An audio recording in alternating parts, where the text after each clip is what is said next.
What's good, people? Jahiti of Brownfish, the Terra Cafe Chronicles. Today we have with us Miss Temple.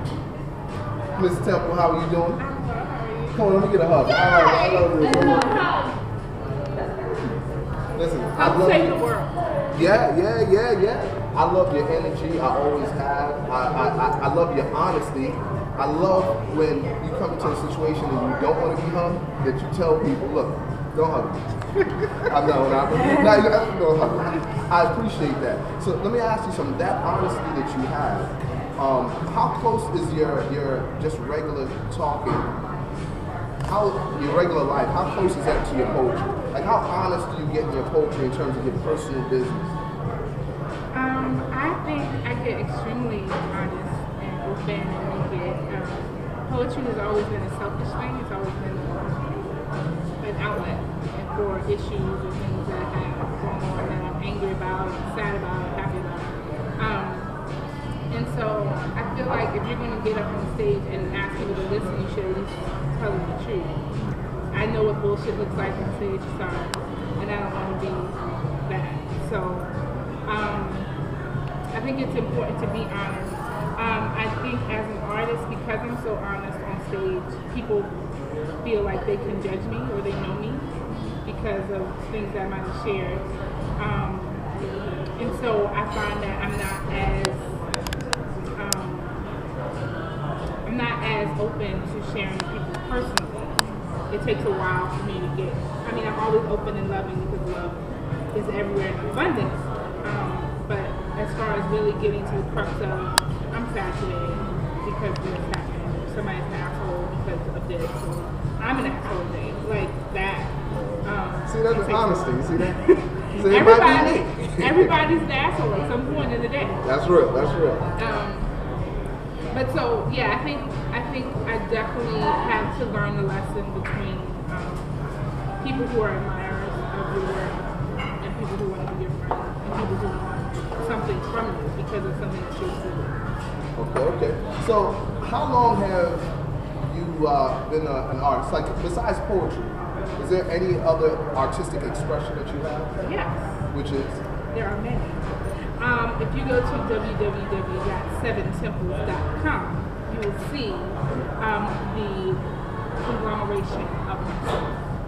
I like that. Conglomeration of myself. What? I play around in visual art.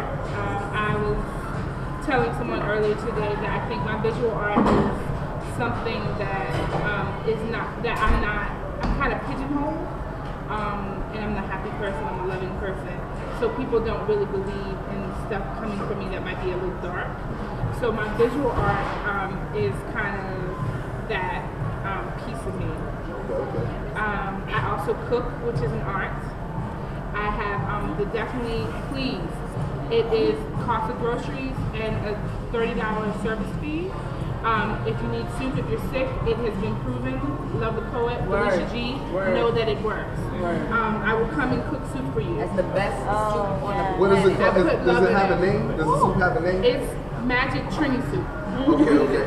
Magic Trini soup? Yes. So hold on, let me ask you. You say Trini. Is there some West Indian background? Yes. Okay. My father's side of the family is Trinidad. Okay. Lauretaria! All right. So let me ask you. Do you so, like, growing up, did you have a split in culture?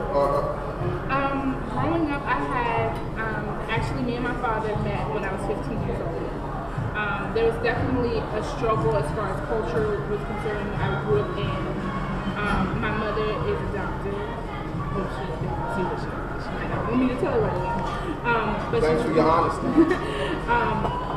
So she's adopted, and I grew up in a household where everybody was whiter than me. My grandparents, who are my grandparents, no matter what the blood consistency is, were very fair skinned and couldn't ask for white. Republican household type of deal. And I was the darkest thing in my entire family. So I was actually very confused, and actually that's the topic of my first children's book that will be coming out in the spring. A girl who's struggling to find her place in a family that doesn't look like her. But as I've gotten older, things started to make sense after I met my dad. Okay. Like, I like this, and I do this, and when this music comes on, I feel this type of way, and that makes sense to me. So there definitely is a little bit of a split. Some things that, but I think it's more because of the way my mother raised me and the way my father probably would have raised me if he was with me. So it's okay. My mom realizes that Temple Anna is a free bird, and she goes out to poetry every night of the week, and she gets home at midnight.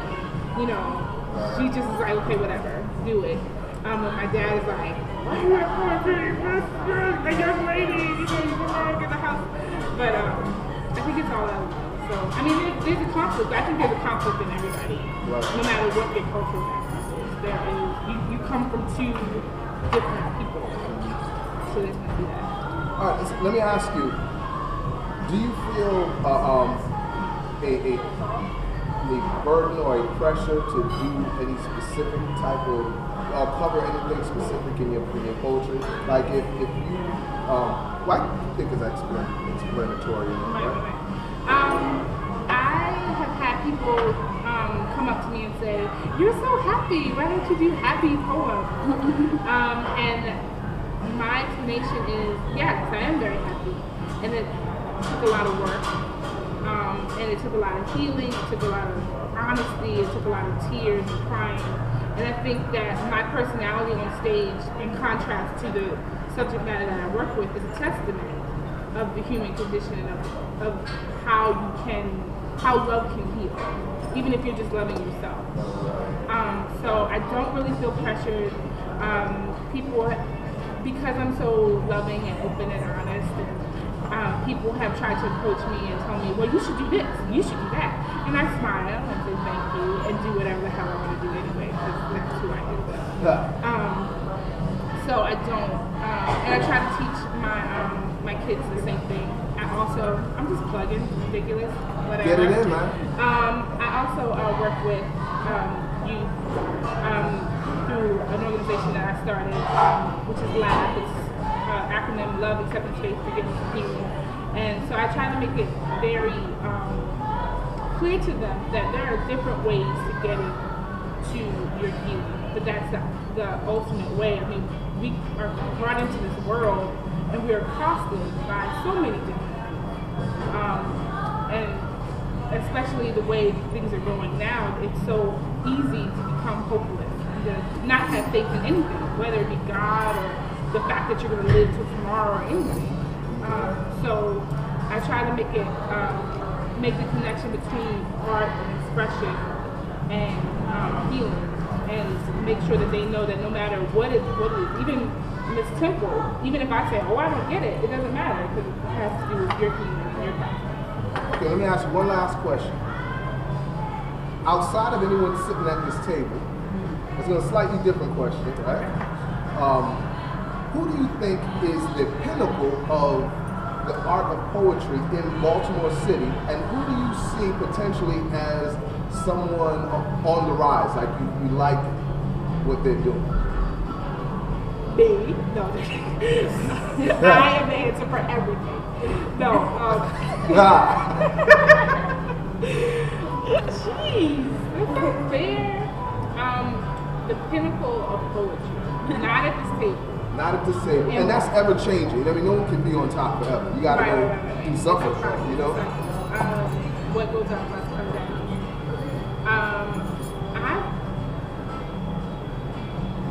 You get the faces. I would say, just because I guess he fits. I guess Talon AC, because he's traveling and doing everything that not everybody, but doing what people are aspiring to do, which is to be able to support themselves fully and have a full, active life based off of poetry. So that's the pinnacle. And who's climbing that mountain right now? There are so many climbing the mountain. Just give me one. Whoever you say, we're going to try to get an interview with that person as soon as possible. Power! I love it. Give me more. I would say climbing the mountain. Well, okay, I'll say this because I've heard a number of people say it. Lady Trey. As far as what I've witnessed and what I've heard from other people, she has. I can't see. She has a lot of potential and a lot of work. Again, she's also queen of student, I think, for a guitar playing like this. But she definitely she put in the work and continued on the path. I could see her being someone that people listen to later. All right, so Lady Trey, we're coming for you, right? So listen, thank you very much. Once again, this has been Jahiti with Terra. Listen, be kind to someone. Go out and love someone. Every day. Every day. If someone is upset with you, vexed with you, realize it probably has nothing to do with you. Don't get offended by it.